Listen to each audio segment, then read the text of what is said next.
Muy buenos días a todos. Es un gozo estar reunidos nuevamente en el Día del Señor. Si tienen sus Biblias, por favor, vayan buscando el capítulo 19 de Juan. Juan 19. Es en Juan 8 cuando Jesús nos dice de que Satanás es padre de mentira. Y realmente extiende sus mentiras por todos lados. Pablo nos explica en 1 Timoteo 4 de que la manera que Satanás esparce sus mentiras es a través de falsos maestros que, impulsados por espíritus engañadores, enseñan doctrinas de demonios. Y es por eso que uno de nuestros trabajos principales como cristianos en esta guerra espiritual que militamos es precisamente derribar argumentos y toda altivez que se levanta contra el conocimiento de Dios y llevando cautivo todo pensamiento a la obediencia de Cristo, según de Corintios 10:6. Ahora, yo creo que una de las mentiras más destructivas de nuestros tiempos es la evolución. El diablo ha usado la mentira de la evolución de manera realmente sorprendente. La mentira no tiene tantos años, un poco más de 100 años, cuando Charles Darwin lo inventó. Y es increíble cómo ahora billones de personas se refugian en la mentira de la evolución para rechazar a Dios. El ateísmo realmente se ha vuelto la religión preferible de nuestros tiempos, que en los últimos 6,000 años de la historia es realmente sin precedente. No que antes hubo más cristianos, más creyentes en Dios, no, pero siempre creían en otros dioses, o sea, siempre hubo miles de religiones. Pero hoy en día lo que reina es el naturalismo. La idea de que no hay ningún Dios y pues rechazan todo lo divino, todo lo sobrenatural. Y no es de sorprenderse entonces de que de allí nacen muchos otros problemas, muchas otras mentiras. Nosotros lidiamos mucho con los sectas que niegan la deidad de Cristo, por ejemplo. Porque la idea para el que cree en lo natural solamente, la idea de Dios habitando sobre esta tierra es realmente ridículo, ¿no? Es un concepto anticiencia para ellos creer de que el creador del universo habitó entre nosotros. Creen que es una creencia para la gente sin educación, un mito para niños, para gente pobre, para gente analfabeta. Sin embargo, es curioso, en el primer siglo lidiaban con el problema opuesto. Es de que hubo demasiadas religiones y veían lo sobrenatural en todo. Según ellos, según la filosofía griega, la materia, la ciencia era malo y lo espiritual era bueno. Y entonces para ellos era totalmente razonable creer en la deidad de Cristo, porque ellos valoraban lo espiritual. Entonces Satanás, como lo hace en nuestro tiempo, pues inventaba mentiras también en el primer siglo. Y en el primer siglo la iglesia lidiaba principalmente con la mentira que decía que Jesucristo no era hombre, que era fantasma, una fantasma que solamente tenía la apariencia de ser un hombre, pero en verdad nunca se hizo hombre. Y gran parte del Nuevo Testamento se dedica entonces a eso, a batallar y hacer guerra contra la mentira que negaba la genuina humanidad de Cristo. Recuerden que Juan comienza su evangelio diciendo de que el Verbo que estaba con Dios y que era Dios, se hizo carne y habitó entre nosotros. Se hizo carne, se hizo sarx, algo que para la mente griega era sumamente mala. Juan agrega en 2 de Juan, versículo 7, que el que niega que Jesucristo ha venido en carne es el anticristo. Una mentira contra el Evangelio, contra Cristo. Otros autores del Nuevo Testamento también abarcan el mismo error. Pablo dice que toda la plenitud de la deidad habita corporalmente en la persona de Cristo, Colosenses 2:9. Porque Cristo tiene que ser Dios y hombre simultáneamente, el Dios hombre. Si Cristo no es Dios, no puede ser el Cordero Santo y sin contaminación que necesitamos, pues todo hombre es un pecador. Solamente el Hijo de Dios es tan santo como Dios Padre. Y si no es humano, genuinamente humano, pues no puede morir en el lugar de humanos como tú y yo. Tiene que ser carne y hueso exactamente como nosotros. Y la manera que derribamos todas esas mentiras es a través de creer la verdad de Dios, de creer lo que dice la palabra de Dios en cuanto a Cristo. Tal vez suena raro para el cristiano porque normalmente cuando pensamos en la fe, cuando pensamos en creer, pensamos que es algo que hicimos una vez cuando pusimos nuestra fe en Cristo en nuestra conversión. Cuando escuchamos el mandato, cree en Cristo, pensamos que eso es para incrédulos, no para cristianos. Dices, ya creí en Cristo. No necesito creer en Cristo. Pero eso no es bíblico. Nosotros debemos creer en Cristo en todo momento, todos los días de nuestra vida. Creer en Cristo no es algo que haces una vez, sino algo que haces de manera constante. Y debo recordarles, si van al final del capítulo 20, de que Juan explica ese principio cuando nos habla del propósito de escribir su libro. Juan 20:31 lo he citado creo que casi en cada sermón de Juan, porque es tan importante. Juan nos explica por qué ha escrito su libro. Dice, estas se han escrito, esas cosas acerca de Cristo, para que creáis que Jesús es el Cristo, el Hijo de Dios. Y luego muy importante, y para que creyendo, es decir, constantemente creyendo, tengáis vida en su nombre. Creyendo es algo constante. Tienes que creer en Cristo constantemente, sin cesar. Y creer no es algo de magia, no es algo místico. Tienes que creer en algo. Creer siempre tiene su complemento directo.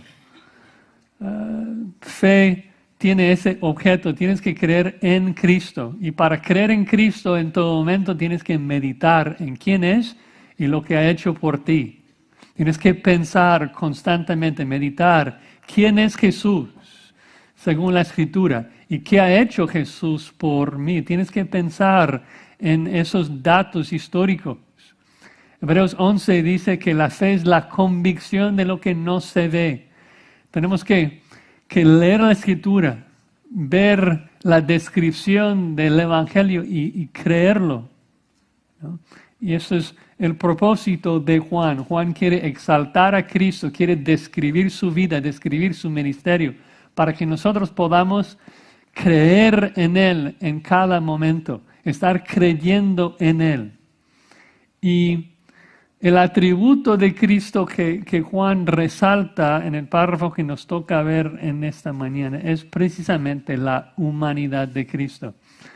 De que Cristo vivió una vida humana, totalmente humana, de que murió y que fue sepultado para salvarnos de nuestro pecado. Veremos los datos históricos aquí de la muerte y sepultura de Cristo. Y nuestro trabajo es pedir que Dios nos dé fe para estar creyendo en ese Cristo en todo momento.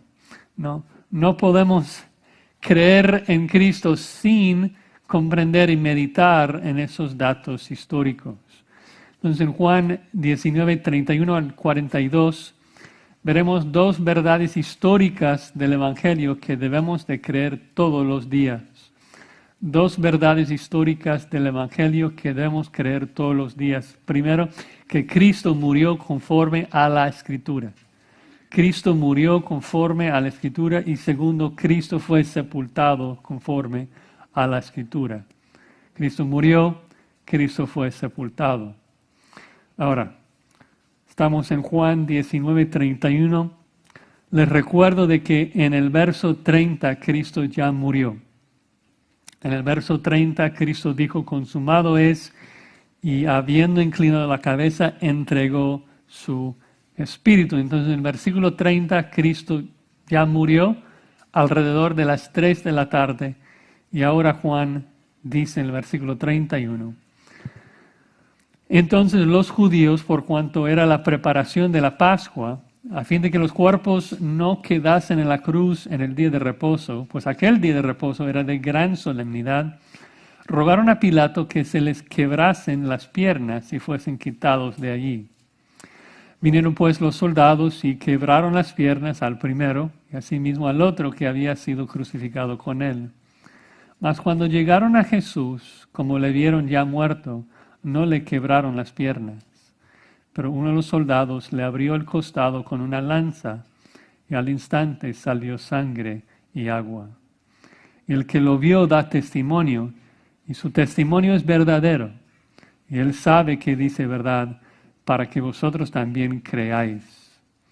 Porque esas cosas sucedieron para que se cumpliese la escritura, no será quebrado hueso suyo. Y también otra escritura dice, mirarán al que traspasaron. Después de todo esto, José de Arimatea, que era discípulo de Jesús, pero secretamente por miedo de los judíos, rogó a Pilato que le permitiese llevarse el cuerpo de Jesús. Y Pilato se lo concedió. Entonces vino y se llevó el cuerpo de Jesús. También Nicodemo, el que antes había visitado a Jesús de noche, vino trayendo un compuesto de mirra y de aloes, como 100 libras. Tomaron pues el cuerpo de Jesús y lo envolvieron en lienzos con especias aromáticas, según es costumbre sepultar entre los judíos. En el lugar donde había sido crucificado había un huerto, y en el huerto un sepulcro nuevo, en el cual aún no había sido puesto ninguno. Allí pues, por causa de la preparación de la Pascua de los judíos, y porque aquel sepulcro estaba cerca, pusieron a Jesús. Vamos a orar.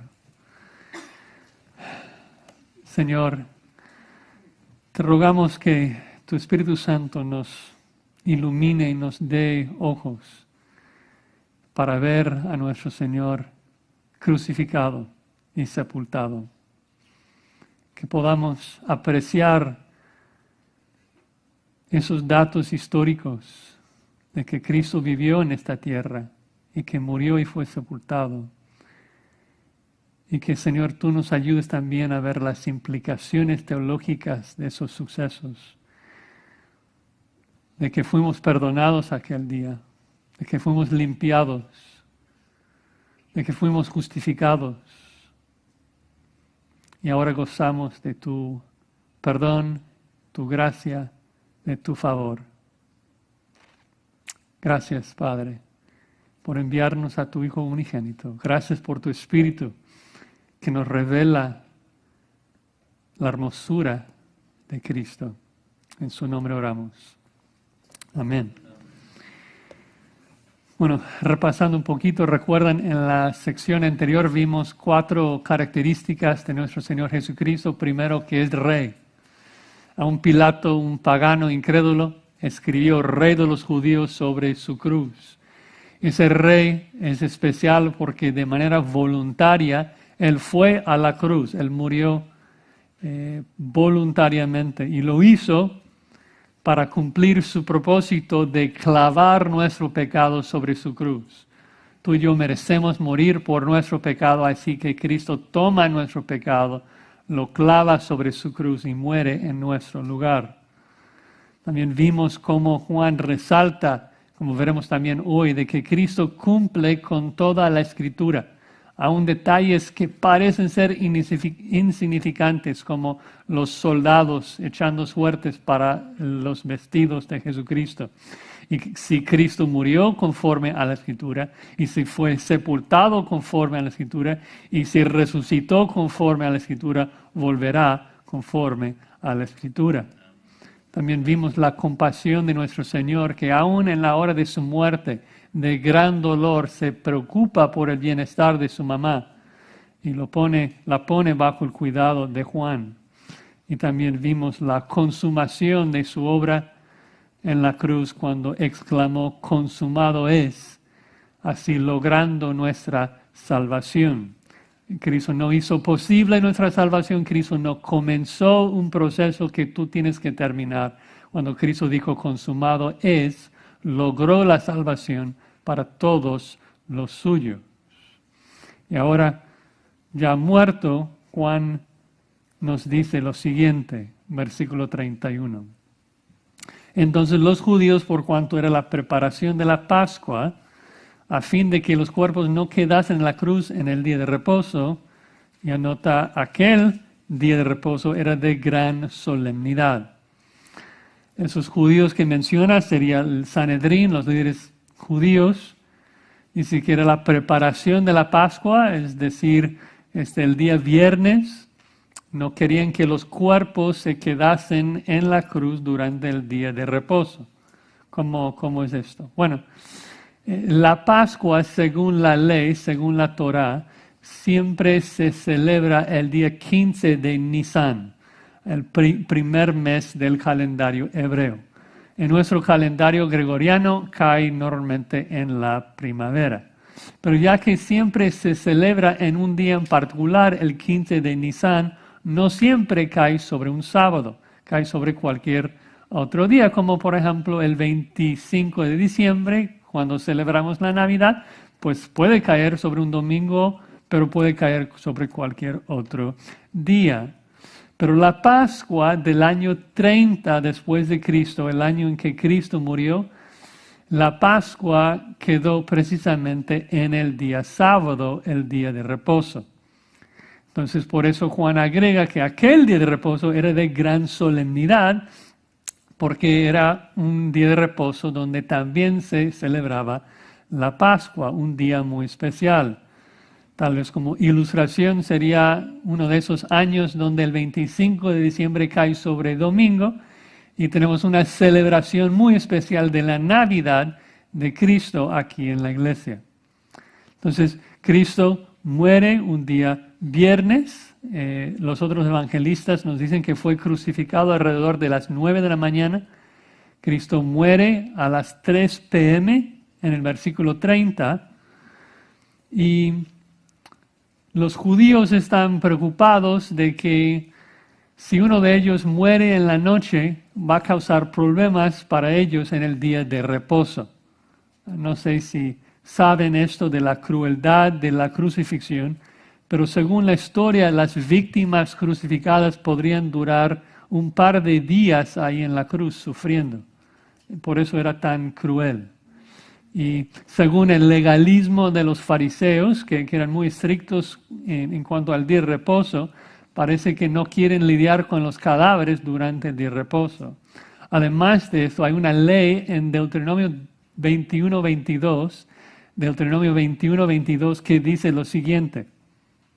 Dice, si alguno hubiere cometido algún crimen digno de muerte y lo hicieres morir y lo colgares en un madero, dice, no dejaréis que su cuerpo pase la noche sobre el madero.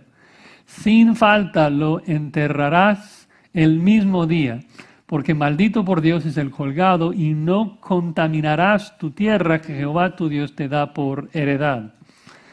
Entonces, si uno de los criminales muriera un poco más tarde, causaría problemas con la ley, con el legalismo, y entonces los judíos quieren que mueran pronto.